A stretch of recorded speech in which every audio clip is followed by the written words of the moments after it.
ഗാസയിൽ സൈനിക നടപടികൾ വ്യാപിപ്പിക്കാനുള്ള ഇസ്രായേലിന്റെ തീരുമാനത്തെ വിമർശിച്ച് UK പ്രധാനമന്ത്രി കെയർ സ്റ്റാമർ രംഗത്തെത്തിയിരുന്നു. ഇതിനു പിന്നാലെയാണ് യുണൈറ്റഡ് കിങ്ഡം കാപട്യം കാണിക്കുന്നുവെന്ന് ഇസ്രായേലിന്റെ UN പ്രതിനിധി ഡാനി ഡാനോൺ ആരോപിച്ചത്.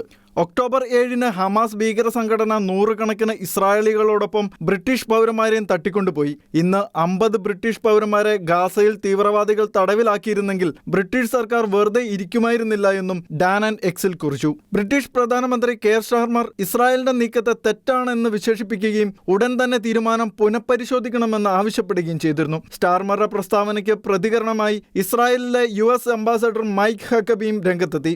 ഗാസയിൽ തടവിൽ കഴിയുന്ന ബന്ദികളെ ഹമാസ് പട്ടിണിക്കിടുകയാണെന്നും ഹമാസ് ഭീകരന്മാരുടെ ക്രൂര നടപടികൾക്ക് ശേഷവും ഇസ്രായേൽ ഹമാസിന് കീഴടങ്ങുമെന്ന് പ്രതീക്ഷിക്കുന്നുണ്ടോ എന്ന് മൈക്ക് ഹക്കബി ചോദിച്ചു. UK നാസികൾക്ക് കീഴടങ്ങി അവർക്ക് ഭക്ഷണം നൽകിയോ എന്നും ഇസ്രായേലിന്റെ സ്ഥാനത്തായിരുന്നെങ്കിൽ നിങ്ങളും ഇത് തന്നെ ചെയ്യുമായിരുന്നെന്നും ഹക്കബി പറഞ്ഞു.